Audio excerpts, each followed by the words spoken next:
This episode may contain topics of conversation and themes sensitive to some individuals. It is our intention to talk about the impact of difficult or painful experiences rather than the graphic details of what happened. That being said, these topics may still very well be activating. Feel free to read the description or show notes for a time-stamped list of potentially activating content discussed in this episode. Please care for yourself as you listen today. We're glad you're here with us.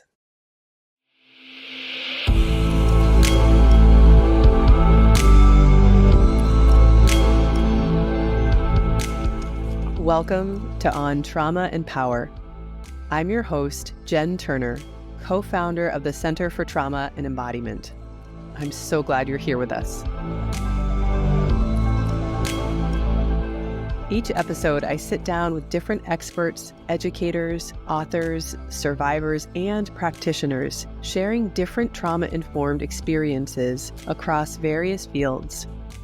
Join us as we explore the complex intersections of trauma and power through embodied healing and diverse perspectives in both our personal and collective healing journeys. Let's dive on in.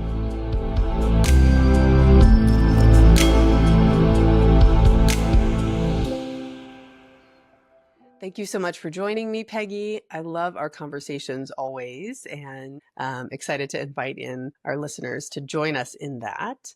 Just to give a frame for everyone, I'll share a bit about who you are, and then we'll get to know you more in this conversation. Peggy J. Bowers is a scholar of media, ethics, and culture, passionate about exploring human and environmental connections through popular culture and the arts. Her award-winning research, published in journals like Journal of Mass Media Ethics and Communication Monographs, examines the intersection of ethics, visuality, and culture. With professional journalism experience, she holds a Ph.D. in communication from Stanford and journalism degrees from Wichita State University. Peggy, this is always a pleasure to be with you, to improv with you as we go through these conversations. You're welcome. Thank you. Great to be here. Thanks for inviting me. Yeah. Do you have a quote to start us out? Is that right? Yeah, I do. You want to frame it a little or just dive on in? Well, this is a quote by Margaret Atwood that I stumbled across in a book, actually by a philosopher. The book is called Love in the Dark, Philosophy by Another Name. And I was really interested in looking at, philosophical approaches to love. But this quote really, to me, seemed like it was all about the process of healing from trauma. When you're in the middle of a story, it isn't a story at all, but only a confusion, a dark roaring, a blindness, a wreckage of shattered glass and splintered wood.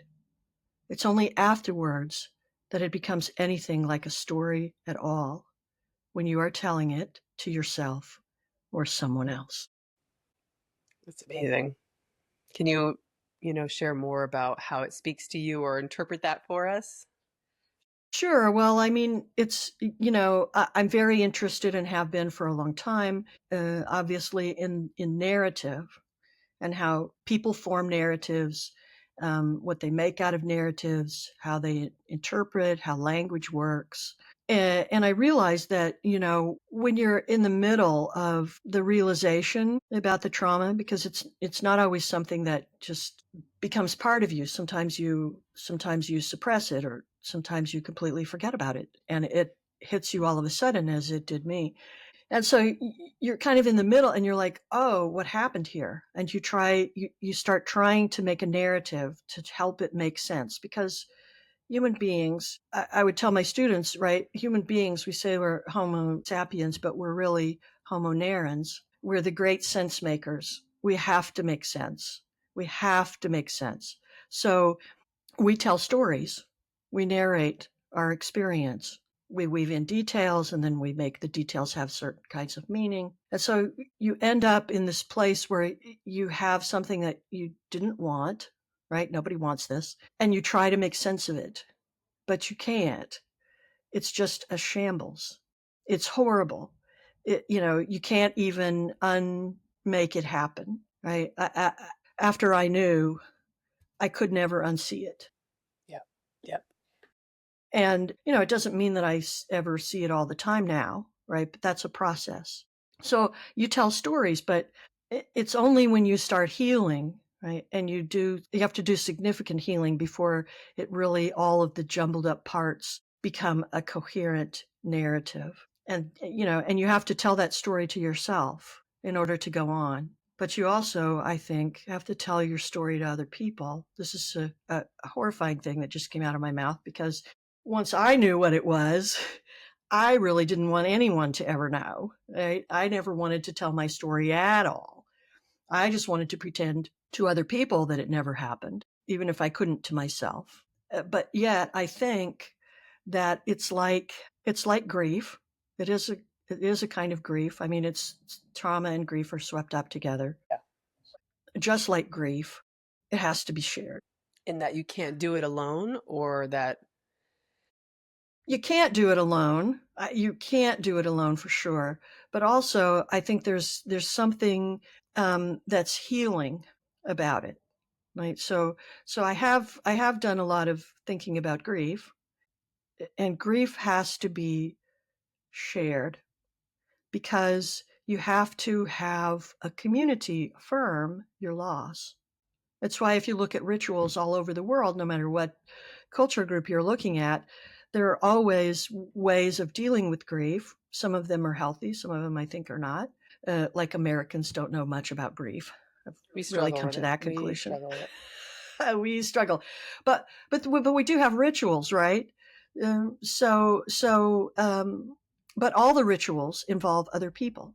I mean, when my brother died, I was in a small rural community, and I would say that, within minutes or an hour of the news getting out on the media, people were coming with their pies and their casseroles and all the things I didn't feel like eating, right? But that's because that was part of the custom, right? It requires people. But when you express your grief and you work through it, you can also heal other people.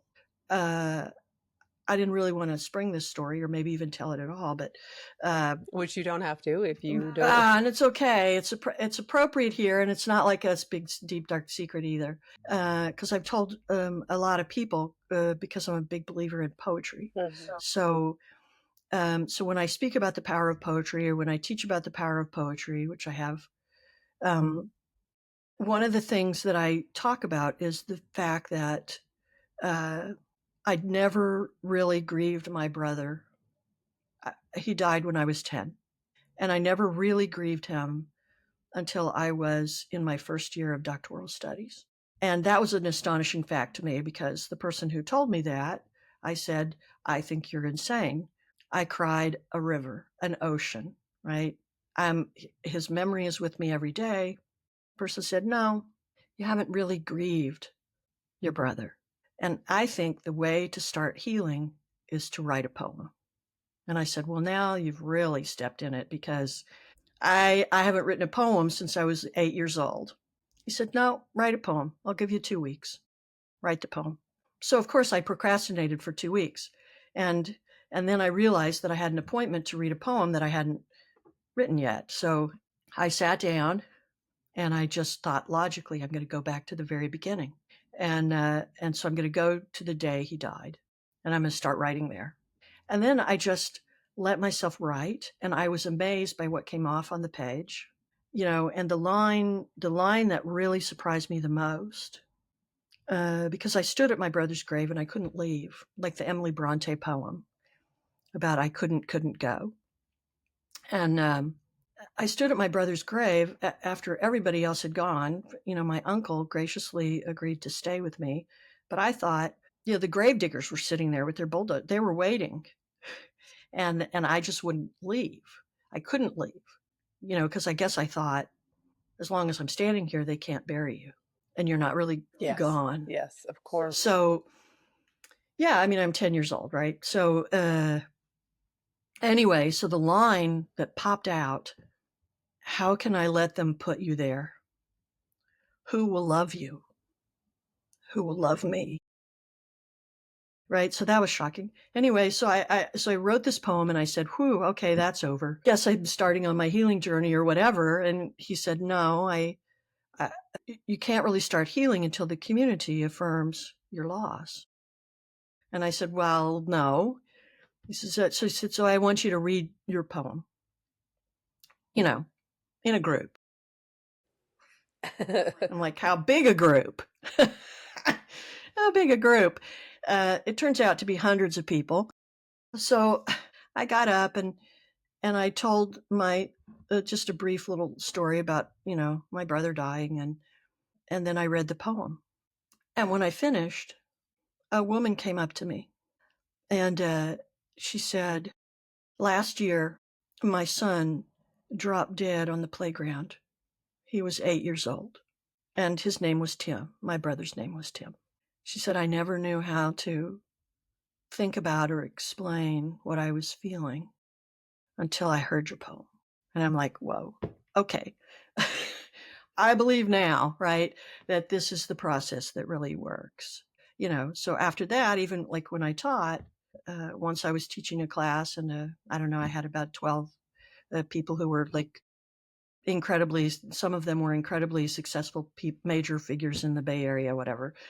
But I said, I want your assignment, which you don't have to do if you don't want to, but your assignment is to write a poem about a loss that you think you've never grieved. And this one woman wrote a poem. She said, "My brother was MIA in Vietnam, and I've never grieved him in all these years. But when I wrote this poem for him, I really felt like I started the process of healing." So I was like, okay, right. This is the secret here. So that's why I'm, stopped to tell this story, because I really didn't think that that was part of what you had to do with trauma, was to ever share or ever try to speak to other people. But there are other people, and your story affirms their loss. It affirms their experience. It affirms the brokenness, the horror, the regret, lots of things that we can talk about today about what becomes sort of the defining traits of being traumatized, responses to it, because I've thought a lot about responses to it too, and how they're different. I think so much of what you're saying too resonates with me around oftentimes we don't have a witness to what we have been through, because sometimes trauma happens in isolation. I think often it can, but also because the way that it impacts us is so deeply personal. People can't be kind of inside of our experience, and writing is one way to share that, right? And being able to do that in a sort of illustrative way, or in prose or poem. I think what is coming up for me though, as we're talking, is also like you and I met in a very wordless situation, right? So you and I met and started working together in the yoga sessions years ago, that where we don't talk about trauma at all, but we are there for trauma. And so I'm sort of wondering what that was like for you, and if you might share a little bit about how yoga, sort of you found your way to yoga, or how it's impacted your healing. And maybe there is a connection to finding words or language through being wordless. I don't know. No, well, when I talk about language, I define language much more broadly than just words. Language is a very broad, expressive entity. It's so much a part of the human experience that we don't really even know what we think until we've thought it through somehow in words, like stories, etc. But getting back to the wordless word, right? So telling your story, or coming into contact with your trauma and trying to sort through it, doesn't just involve your mind, where the words come. It also involves your body, and that I was completely unaware of up to that point. I did not know that my body also held on to trauma, even if my words in my mind by that point had already started thinking through how to tell my narrative to get myself to heal. And I thought that was the whole process. Then my therapist said, in her understated wisdom, "I think you should go to yoga." And I said, yeah, no thanks. And, she didn't push. And just every once in a while, she would raise the issue, and I would say, because I just thought yoga was like a bunch of people in tights with special color coordinated props, and they didn't look sweaty, and they just looked kind of frou-frou. And I was like, that's totally not me. And and I'm not going there because I don't understand anything about how that's going to help anything. Yeah. But then I got there, and the beauty of that experience was never thinking about my trauma. I carried it into that room, but I never was in there thinking, I'm here for trauma, or how can I fix my trauma, or what's going to happen to my trauma now, or does my trauma seem to be getting better? I was completely removed from any kind of thing like that. I went in there. It took a couple times, right? Because the first time, I was very self-conscious. I just thought, can the teacher really be that flexible? Am I ever going to, am I like, what's wrong with my body? Am I ever going to work like that? Of course. And, and is anybody else looking at me? Which of course they weren't. But I got to a place where I realized only by keeping a journal, right? I kept a little journal of the beginning, and every week, I would realize that I was feeling more connected, more myself, like my body was not the enemy anymore. Mm. Mm. My Right, because I always thought of my body as the enemy. The body was the place where the trauma entered my being. Yes. And so it was the first, let's call it the first line of defense. And there was no defense, of course, because there's no defense for trauma. So I thought of my body as like something that was an impediment to my goals, impediment to my because it has limitations, right? The body has limitations, and so yeah, and it was like as a vessel, and whatever I am, I thought was just sort of housed there, right? My essence, right? Some people would call it your spirit or your soul or whatever. I sometimes call it my spirit or my soul. I mean, I vary between the two, right? But for me, but it's a real essence. So whatever you think your essence is, whatever makes you you, I just thought that was a thing that was basically being held prisoner in this container of flesh that had all these limitations. And it was frustrating to me, And so, how can I overcome having a body, right, by using my mind and making, life a very intellectual experience? How And did that then change? Yeah, I'm curious. it changed. It changed because when I got in there, of course, nobody was really asking me to do anything with my mind. I was focused on the body, Yeah. and but I wasn't doing anything that seemed all that threatening either. I was just breathing, right? I was moving, and as I breathed and moved, I became more conscious that my body was there as a part of me, and that I was connected, and I felt more connected progressively as I got through more sessions, right? And I think I've said this to you before. I didn't realize that, I got through like about session 10. By that point, I just was ready to give up. I was just like, this is terrible. I can't do it. And you said, yeah, that's what the research says. But then if you just give it another session or two, just give it one or two more. And I did. And suddenly it was like a breakthrough. I felt like I'm here, and my body I'm not thinking about my body's limitations anymore. I'm just thinking about my body as part of me, a part of me that I should feel compassion for. And when I started to feel compassion for my body, I started to feel compassion for myself, which was something that was really hard and I had not effectively done ever before that. What I a can say ever before transformation, that. right? To go from the body or my body is a thing to overcome to it's part of me, to I have compassion for my body and therefore me because I am my body or my body is part of me. Yeah, I mean, my body was always the place where if I was angry, that's the part I took it out on. Yeah.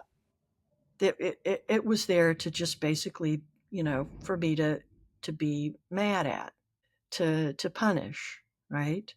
So if there was something that was going, but I saw them as separate, It'd be like, oh, I'm mad at myself because I was a real perfectionist, supremely perfectionistic, and of course nobody's perfect. So that was a constant source of anger for me. You know, a goal, right? Because you can always work to be more perfect. Right? It's like an infinite number, right? It's going to go on and on. You're never going to reach the end of the number of places you can have in an infinite number. So I'm thinking I'm just going to keep making progress. I'm just going to work and work and work. But I failed, right? There would be some failure, some little thing, right? It's still with me, for example, when I do like a New York Times, and they start giving you the statistics about like you're 99% of the time you score, here's a perfect score on this, and here, I have 100 different ways to measure myself for that. And then I get mad, right? And sometimes I don't do a crossword puzzle fast enough and I say, you suck. Right, but those are the vestiges that are left. But I mean, in the beginning of my life, when I didn't even realize I had trauma, right? It'd be like, if you didn't study hard enough for this, if you didn't do this, if you didn't do X, Y, or Z, if you made a mistake here, if you hurt someone's feeling, right? A million different ways that you could make a mistake. Then I took it out on my body. And at one point, even I said, well, what does the body need? The body needs food. I withhold food as a punishment. And that was a an enormous quagmire. And when I finally got over that, and I did stop using that as a coping mechanism, it doesn't mean that I did so because I suddenly loved my body, right? Because I always thought my body is just kind of, it's not shaped the right way, and it's not athletic enough, and it's not, whatever. There were all kinds of things that I could find. Well, there's always, as the song goes, there's always some reason to feel not good enough. And so I did.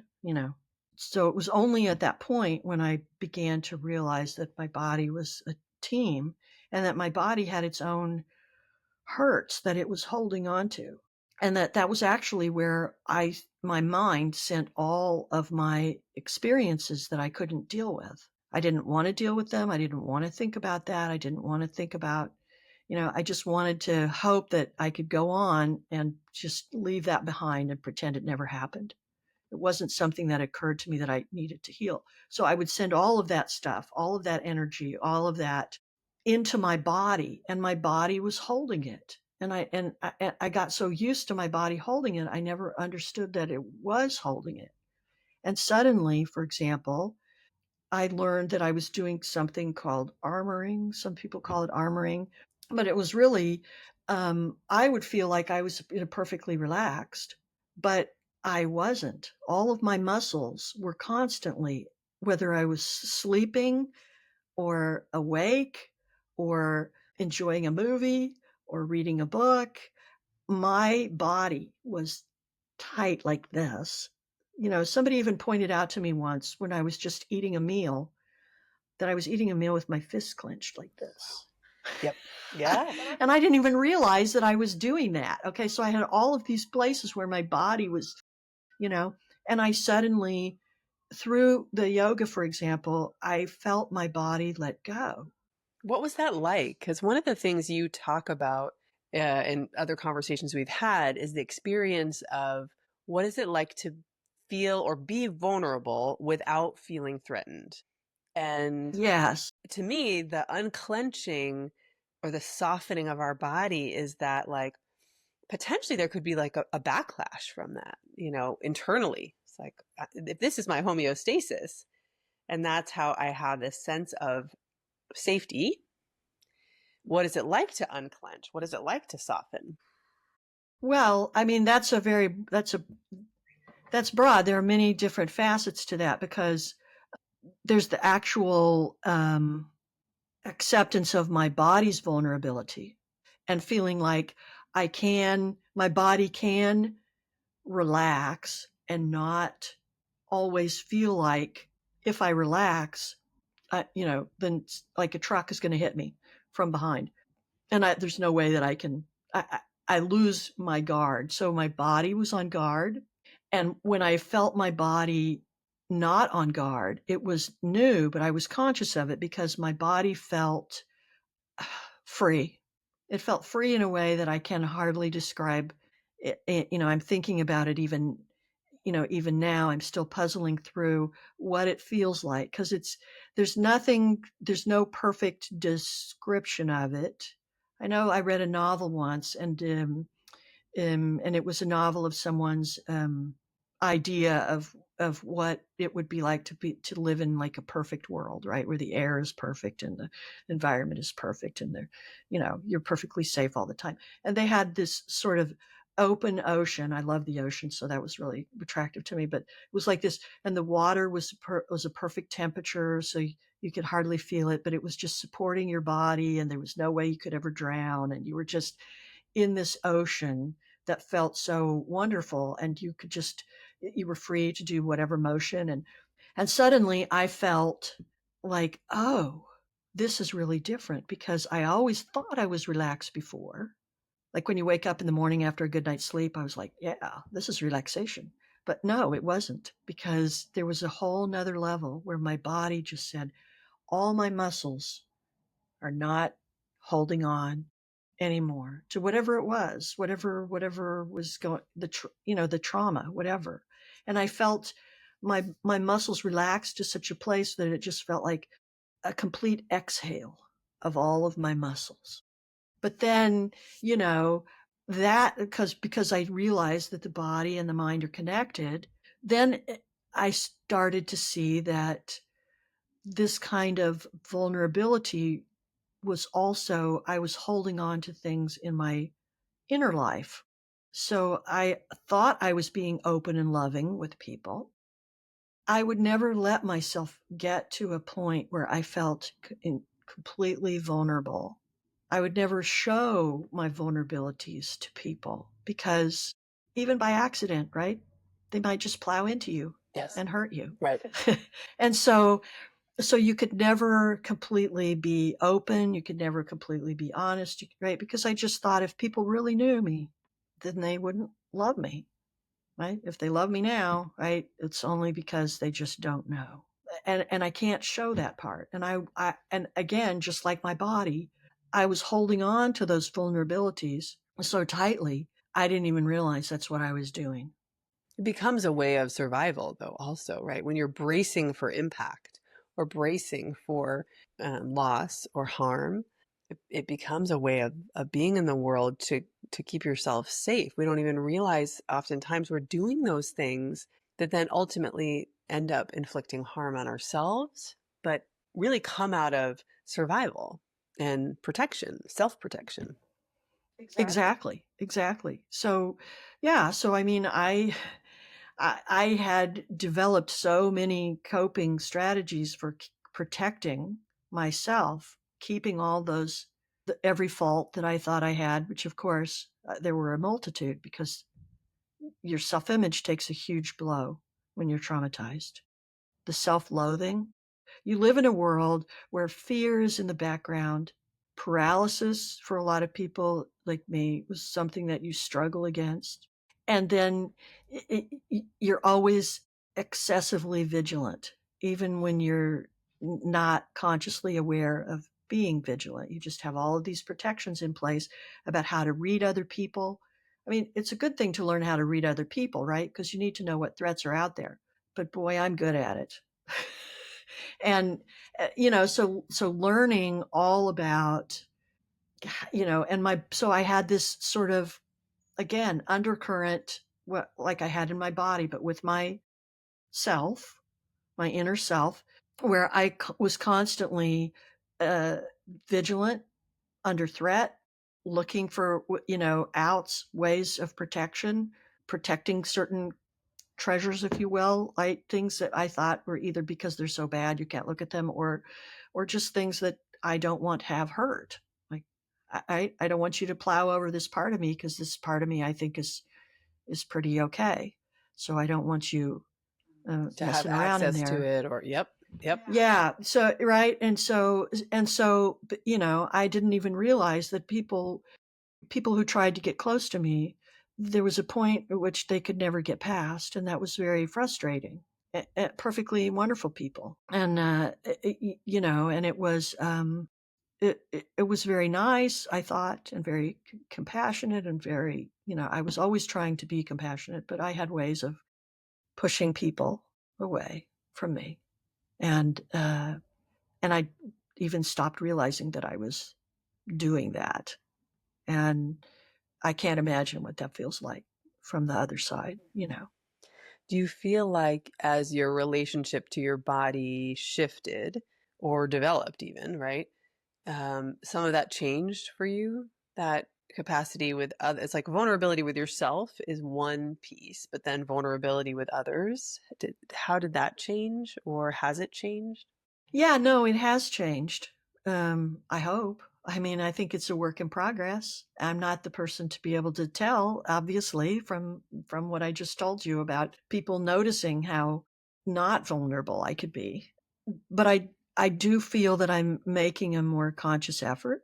I do feel that, I mean, this conversation with you, I mean, a conversation with you is not risky and threatening, but a conversation with you that's a podcast is Yes, is is incredibly vulnerable. risky and threatening, because if I say something that I think is really that could resonate with someone, that might even, dare I say, help someone, right? That's my hope, as I said at the beginning with my poem story, right? The best thing in the world is to know that something that was so horrible for you can actually be a source of encouragement and healing for someone else because you share it.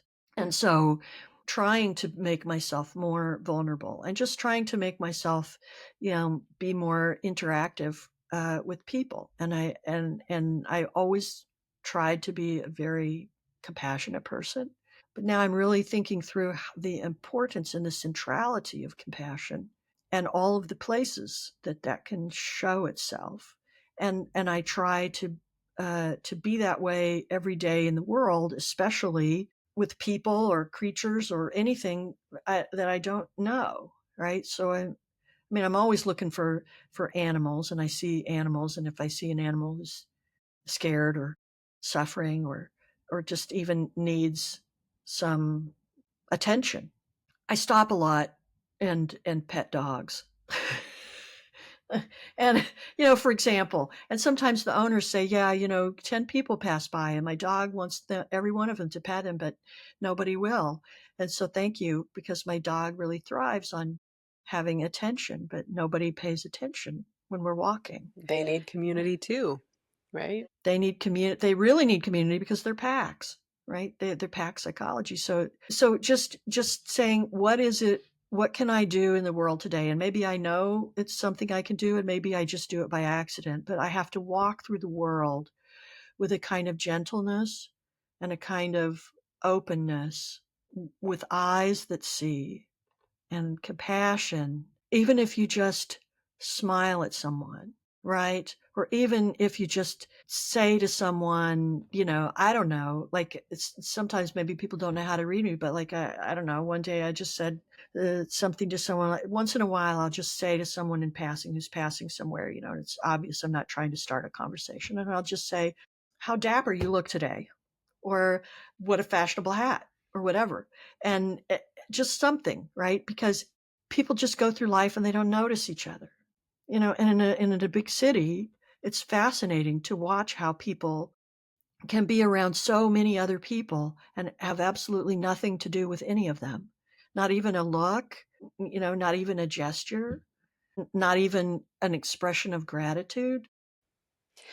People love gratitude. No, and it's so powerful what you're talking about, and it's making me think about even the experience of moving our bodies in some of the yoga work that we've done in community. Again, right? Like we're not talking to one another in the moment, but we're moving together. I might be like sort of guiding the way, but there's something I think that is so relational and so human about that.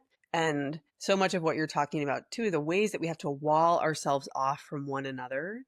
And so then in turn ourselves, our own humanity, when we don't see each other, are we somehow not allowing ourselves to be seen as well? and how vulnerable it is to be seen and witnessed, whether that's moving around in space on our yoga mats together or walking through the streets and making eye contact with one another or witnessing one another. Those are powerful themes that you're kind of tugging on. It is powerful. I mean, you feel it, right? So yeah, so I actually treasure being able to move through the world. But you were asking me earlier about, how that happened. And I think that partly happened because in the healing process with trauma, you have to forgive yourself. I guess I just, whatever parts of me I thought I had so much self-loathing for, I just thought they were completely unforgivable. And nobody could tell me otherwise. And it wasn't even something that I could just be conscious of. It was like part of me. It became a part of me, right? There's this part and it's so horrible, right? And I, especially as a perfectionist, hate that part. That just made me think of my favorite Dostoevsky quote that I used to use I would put it at the top of my ethics syllabus. If only there were evil people somewhere insidiously committing evil deeds, and all we had to do was to remove them from the rest of us. But the line between good and evil runs through every human heart, and who is willing to cut out a piece of his own heart? And so it's like, right? So I was very, very, I had all this self-loathing, right? And so of course, I know now in a way that I've not known, that unless you can forgive yourself, you're never really going to be completely forgiving and compassionate with other people. It's a barrier. It's a block, right? It starts with yourself. So if you want to love other people, right?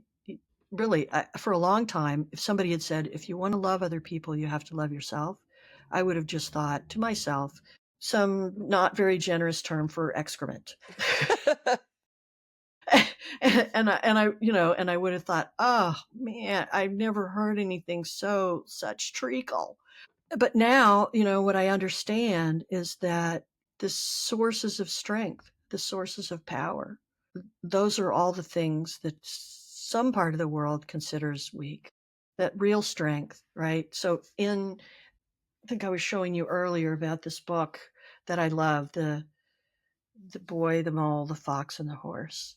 And we'll And link to all there's these things too for folks so they can check it out. Yeah, because this is the book for you. So it's but they go through a lot of different discussions about, and if you really look at them in this book, you see a very sort of simple and vulnerable admission of a lot of the features without naming them that are part of trauma. So every one of these characters, the boy, the mole, the fox, and the horse, they're all traumatized in a different way. And they have to not only be able to express that, but to see the different traumas in the other characters and to know how to help them.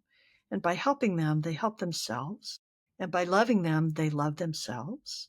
And they learn to accept the parts of themselves that they don't maybe like so much. They learn to be more fully themselves, but there is this one line, and of course I didn't mark the page, so I didn't know I would be talking about it. So here's kind of the voice of it. So, okay, so the boy and the mole are talking together, and what do you think success is? Asked the boy. To love, said the mole. But probably when I picked this book up for the first time, the line that hit me the most strongly, except for, of course, what I shared with you about I can fly, but I stopped because it made the other horses jealous.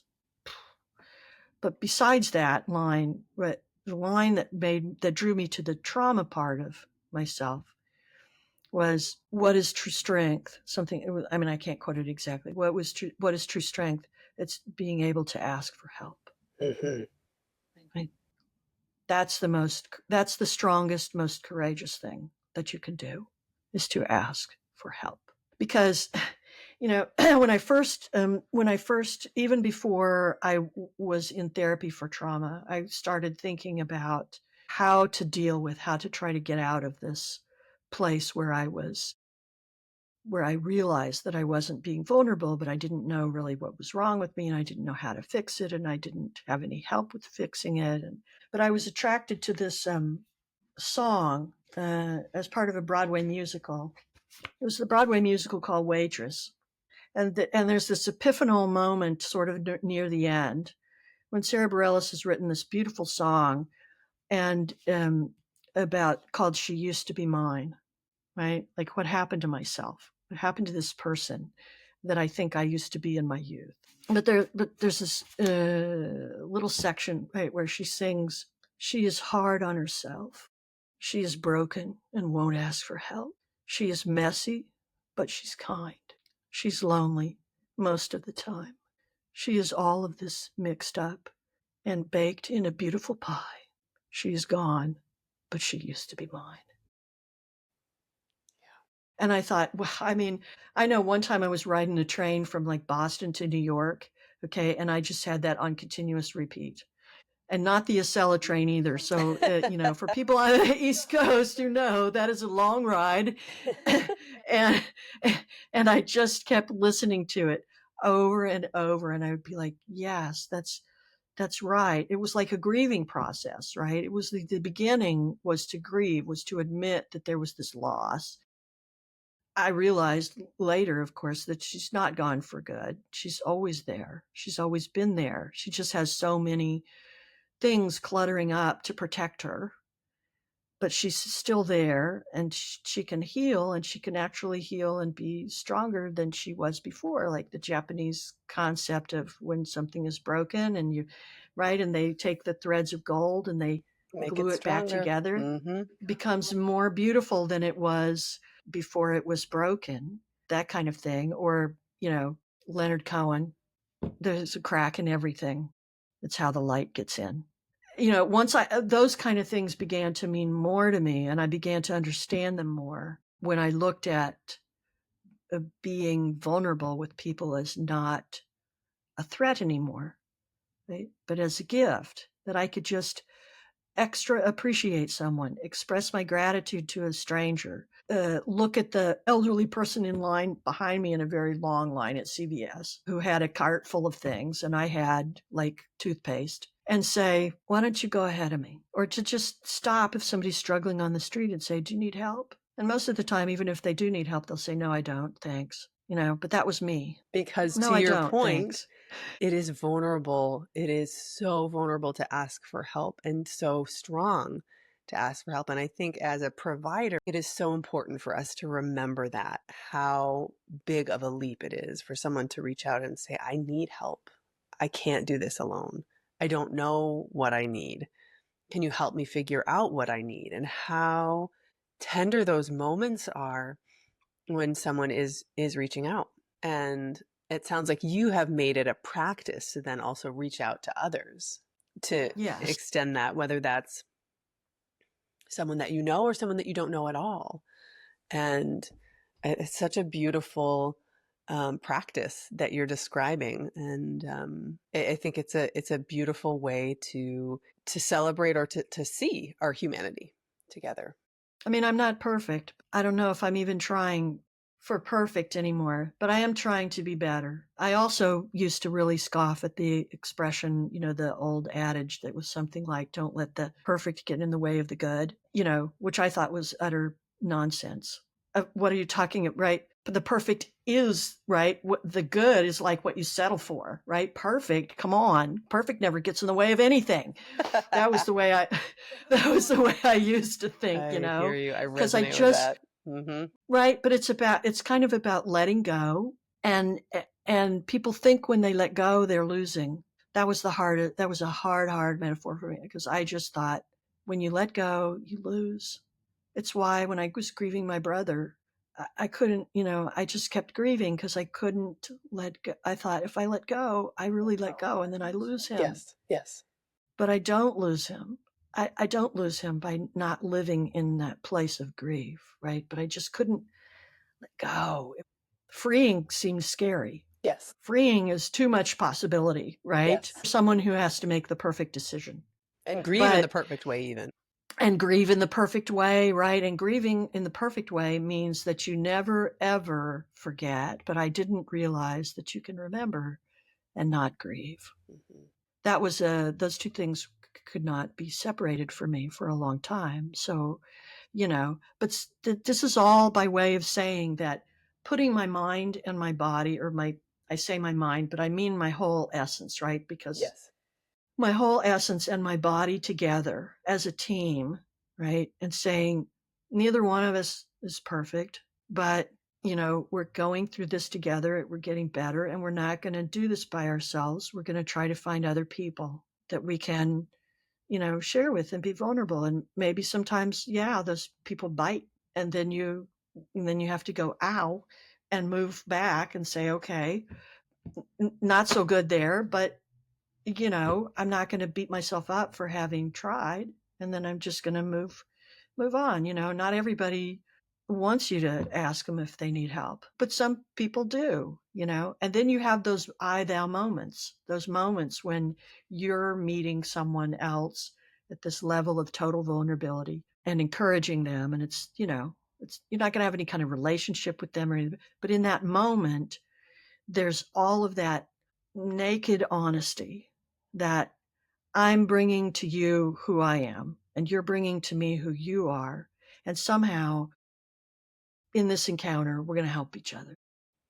And So it may beautiful. just be that you need something for the moment, I mean, you've done it again, Peggy. I learned so much when I talk with you. I'm sure that our community will too. I appreciate the ways that you delve into the layers of healing and complexity of trauma and grief. So thank you so much for joining me and for joining us and for being in community with me. We will have links in the notes to some of the books you quoted and the sources so that folks can check it out if they're interested in more. But thank you so much. Could I just end with a little quote? Absolutely. I was hoping you would.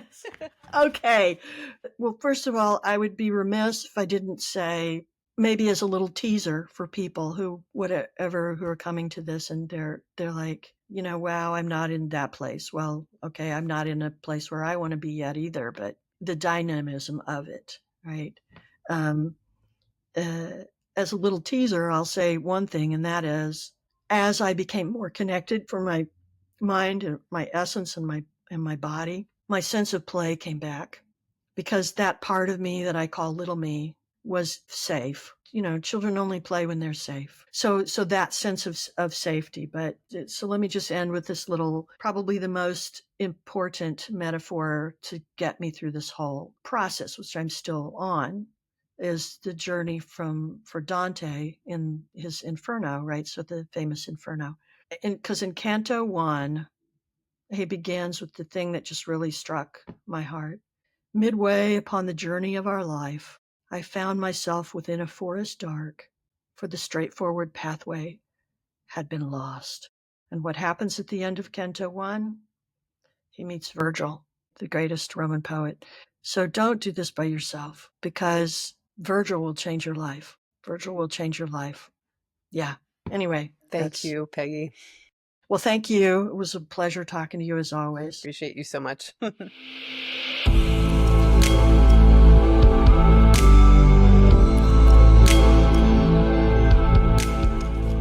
Thank you so much for being with us today. To find out more about today's guest, head to healwithcfte.org/podcast.